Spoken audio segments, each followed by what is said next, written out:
The Exorcist True Story: What Happened to Roland Doe, the Real Regan? The Exorcist True Story began in 1949 when priests performed an exorcism on a boy known as Roland Doe, later identified as Ronald Hunkler. The true story of what happened to Roland Doe inspired The Exorcist. Directed by William Friedkin, the 1973 horror movie tells the story of a young girl possessed by a mysterious entity, and much of the story is actually loosely inspired by a young boy in Cottage City, Maryland during the 1940s. The boy, known as Roland Doe, was not identified for almost a decade, but many experts believe his real name is Ronald Hunkler. The boy has stayed out of the public eye, but since his death in 2020, more information on him and his story has come to light. The Exorcist is based on the 1971 book by William Blatty, who was inspired to write the novel after reading about the Maryland case while he was a student at Georgetown University. The Exorcist was adapted into Friedkin's 1973 film and starred 12-year-old Linda Blair as Regan, a young girl who becomes possessed.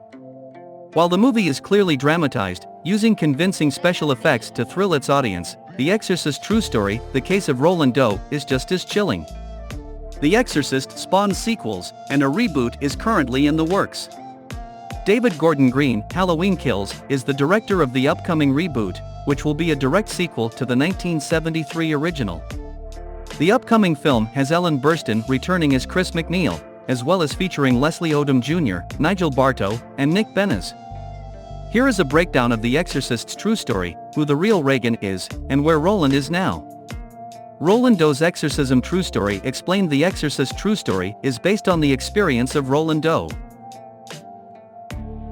In March 1949, newspapers reported that a 14-year-old boy known as Robbie or Roland Doe was possessed by something sinister and that the Exorcist's priests performed an exorcism on him. The boy, raised in a German Lutheran family, was no stranger to the paranormal things in life. After asking for an Ouija board for his birthday, his Aunt Harriet gifted him one. After she passed away, the boy began to experience creepy and abnormal things around the house, rattlings on the walls, strange noises, and flying objects. The Exorcist recreates many of these events to great effect. Roland's family contacted every expert, all leading to a dead end. After getting no answers, the family finally received help from Father Albert Hughes, the family's local Catholic priest, and an exorcism was performed in February 1949. The exorcism that inspired the movie The Exorcist had to be stopped early because Roland ripped off a piece of mattress spring and threw it at the priest. A few days later, Roland started getting red scratches, with the marks spelling out the word Louis. This alerted the family to go to St. Louis University, where he was introduced to Father Walter H. Halloran and Reverend William Bowdern, who performed an exorcism on Roland. What happened to Roland Doe? So what happened to the boy in The Exorcist's true story?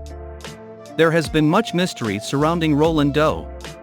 Over 75 years later, experts believe the boy is Ronald Hunkler, a former NASA engineer who helped with the 1969 moon landing. Hunkler died of a stroke just a month shy of his 86th birthday in 2020. He passed away at his home in Marriottsville, Maryland. After the series of exorcisms that Hunkler went through as a child, he actually had an incredibly successful career as an adult working for NASA and helped patent the technology to make space shuttle panels resistant to extreme heat for the Apollo missions of the 1960s, via New York Post. Not many people knew about his secret identity, except for a few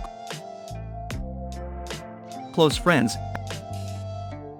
academics, as well as the Jesuits who knew the priests who performed the exorcism. According to his partner, Hunkler was always very worried that his co-workers would find out and would even leave his home every Halloween, terrified that someone would harass him. Hunkler retired from NASA in 2001 after almost 40 years with them and lived a quiet life. How The Exorcist adapted Roland's story. The author William Blatty, who passed away in 2017, got the idea for The Exorcist, widely considered the scariest movie ever, when studying at Georgetown University. A professor had a lecture about exorcisms in class, specifically mentioning Roland's story. The lecturer mentioned a diary that one of the priests had, and he was able to get a copy. Blatty also contacted Reverend William Bowdern, the priest who performed the exorcism, and with this information adapted Roland's story. Blatty's novel was released in 1971, topped the bestsellers list and stayed there for 4 months. A couple of years later, William Friedkin contacted Blatty to turn it into a film, and Blatty wrote the script. What The Exorcist kept changed about the true story. Many horror movies, like The Conjuring 3, pay homage to The Exorcist now, but the thought of an exorcism did not always appease audiences.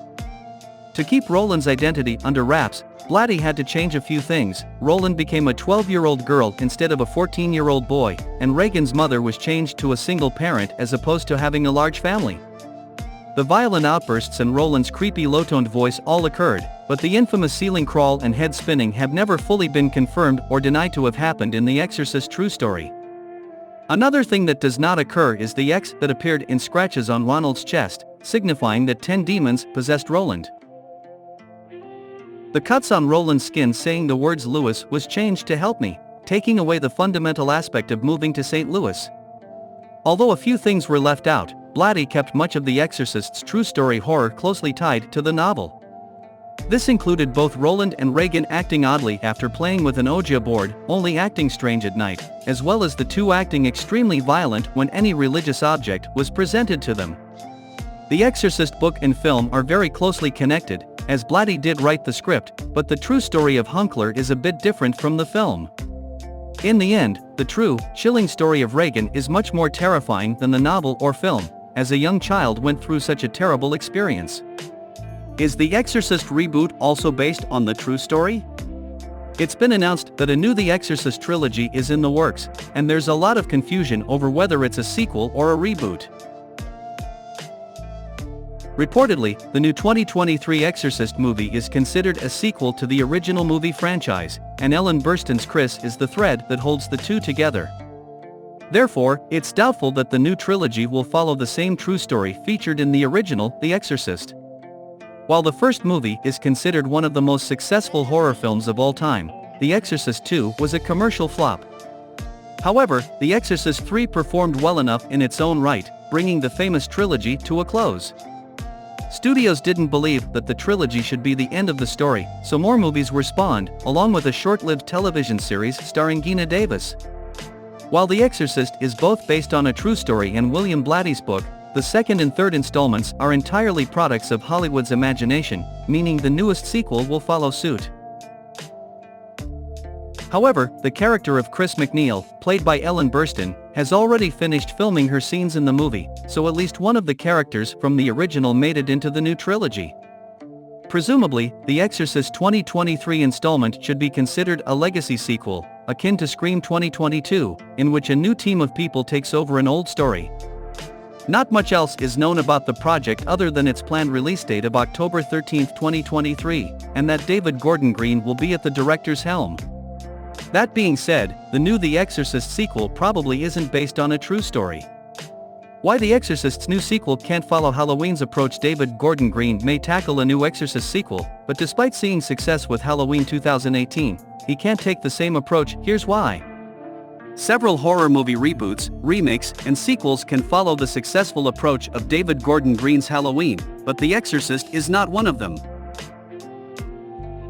While the prospect of a reboot of William Friedkin's iconic 1973 movie is an exciting possibility, there are numerous reasons why a legacy format won't be the most successful route for them to take.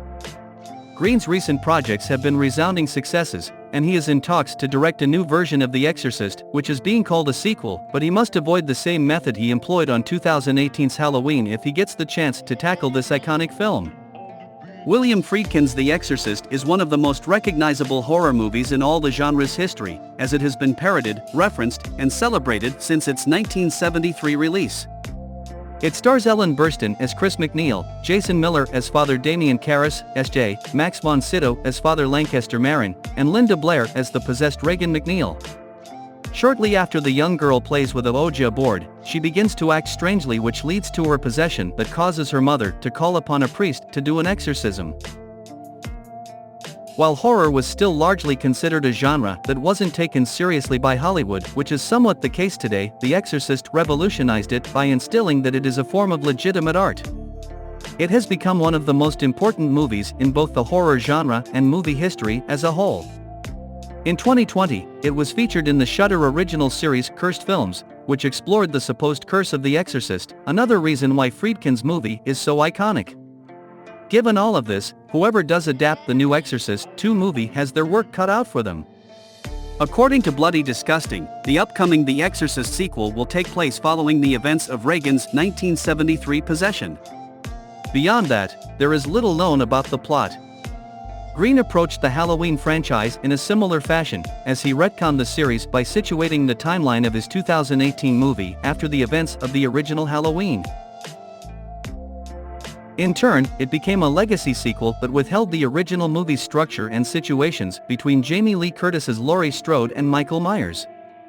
While this largely changed the way that other directors approach remakes, reboots, and contemporary sequels, The Exorcist cannot be a legacy sequel due to its cultural impact and specific subgenre.